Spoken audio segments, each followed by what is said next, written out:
Hi, I'm Shoestring Jay and welcome back to my channel where I talk about all things thrifty, frugal and sustainable. And today I am in my frugal kitchen. I have done a meal plan this week and it includes for 2 meals a lentil and mushroom gratin, because red lentils in particular, I really like them, and they kind of absorb a lot of different flavours. They go with a lot of different ingredients and they're very, very cheap. So they're healthy as well, full of fibre, full of protein, really good for you. So I am using some red lentils today and making a red lentil and mushroom gratin, and I'll show you what I'm going to put in the gratin. So here are my ingredients for my gratin. I've got 8 ounces of lentils, red lentils, a big carrot. This is my wonky carrot bag that I got, so I need to use these in every recipe. I would usually use a whole onion, but these spring onions look like they really need using, so I'm going to cut the manky bits off and use as much as I can, and then perhaps make it a bit more oniony with some granules, but you might prefer one big onion. I need 3 cloves of garlic. One is going to go with the mushrooms, which are here, for a filling, with the parsley, which I've just picked from the garden. This is last year's parsley. This year's parsley plants aren't quite big enough to pick yet. I've just snipped a few little bits off one of them. And then 2 to go in with the lentil mixture. So, or the other way around here, 2 to go with the mushrooms. 1 to go with the lentil mixture, and then some cheese, which will be grated and put on top. So it's quite simple, really. Oh, I put some soy sauce in it just to add some real savouriness, but you could equally cook the lentils in some vegetable stock. That would also work. So yeah, so that's the basic ingredients. So simple, cheap ingredients. It's a really simple, cheap recipe. Pint of water as well to cook the lentils in. So I'm heating up a tablespoon or so of oil, and I'm just adding the onions, garlic and carrots. Usually, I didn't mention this before, but usually I'll add some celery as well. Celery is quite nice and crunchy in this. So I just want to fry that just gently for, I don't know, 5 or 10 minutes. Because my knife skills are not the best, I've just used this old Pampered Chef thing that I got free when I hosted a party to do the parsley and also the garlic. I usually just use a garlic press for the garlic. It's a bit chunkier, but it will do.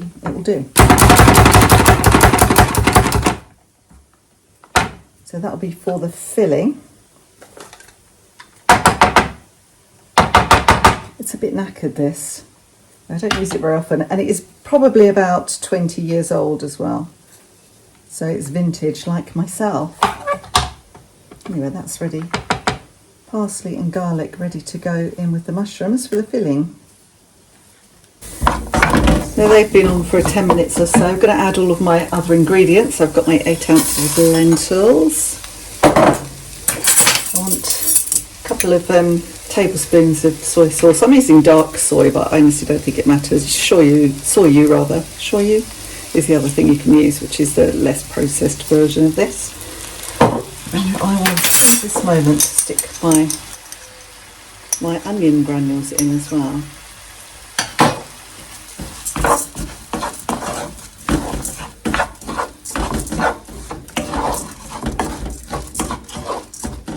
Need the water. Let's bring that to the boil. I'm going to add a bit of pepper, but no salt because the soy sauce is salty. I'll taste it at the end, see if it needs anything else. And then let's just cover that, bring it to the boil, and then I'll simmer it for about 50 minutes or so, depending on how quickly the water evaporates and how well the lentils appear to be cooked at that point. I'm using butter. You could use vegan margarine or whatever, really, and vegan cheese as well. There's no eggs in this recipe, so it could easily be made vegan. Just melt the butter. And from this weather, it's kind of melted itself already. It's so warm today. Not really the day for cooking, but then again, I need to cook. Let's add the mushrooms. I'm hoping I've chosen a big enough pan actually at this point. I just about have.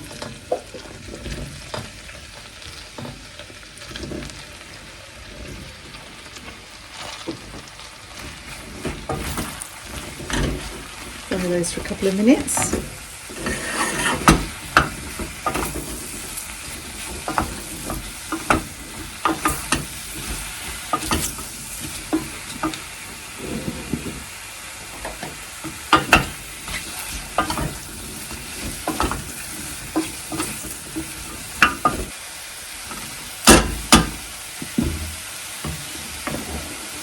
Come to the boil, that's good. That covered. I'll put a 30-minute timer on that just so that it doesn't dry out, and then I'll see what it looks like. What we do, it doesn't take long because it's mushrooms to cook down. Let's get the parsley and garlic in.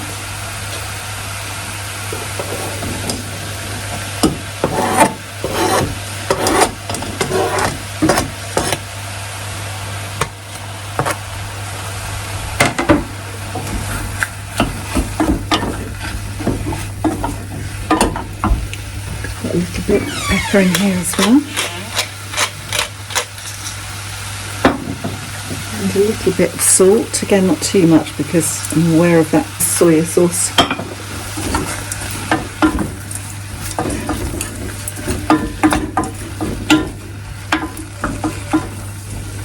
Let the garlic cook a little bit.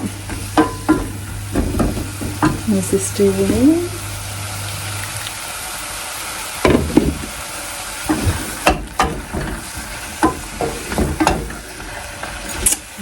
So I will leave that now while I wait for the lentils to cook. I think that is fine. So whilst I'm going to have the oven on, I decided to make a banana loaf. I came back from York to discover that the girls had not eaten the bananas yet again. And I had 6 tiny bananas. So I thought I would try Mary Berry's recipe, which I will link below, which is an all-in-one recipe. So basically what I've put in here is margarine, flour, caster sugar, baking powder, and I think that was it. Oh, eggs, and obviously the squashed bananas. So it's quite a simple recipe. I usually use Delia Smith's recipe, which is a little bit more involved, but is very delicious. It has orange and lemon peels, don't have any oranges or lemons, and it has chopped nuts, chopped walnuts in it. I do have some of those, but they're mixed up with some almonds anyway, so I'm not going to put any nuts in it this time. And I've doubled up the recipe, so I've only got one small loaf tin, so I've done that one, and I'm going to do just a cake tin as well, and I'll give Justin one to take back for his brother and his sister-in-law, who's still doing lots of caring duties, and yeah, they can have that. So I've just mixed it all up together.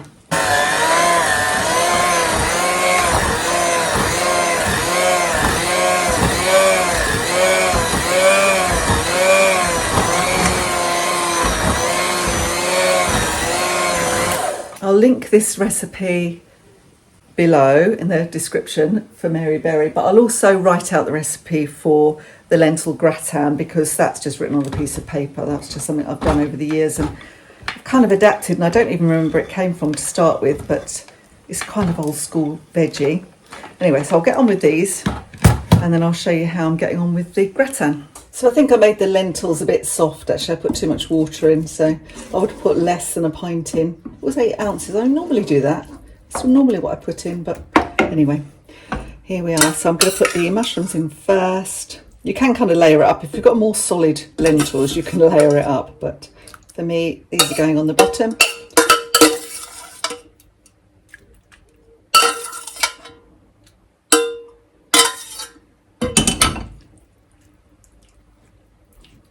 I would have done this in a loaf tin, but I'm using it for the cake, for the banana bread. And then this goes on top.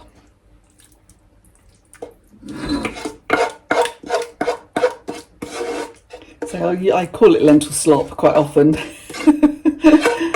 We used to joke about this when we were veggies years ago, that everything was kind of lentil slop, but I always liked it. Lentils and cheese always goes together, so cheese is what I've got to put on top, so I'm just going to go away and grate the cheese.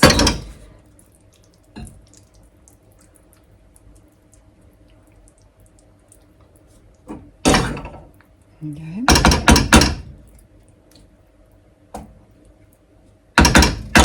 Okay, so put some cheese on top.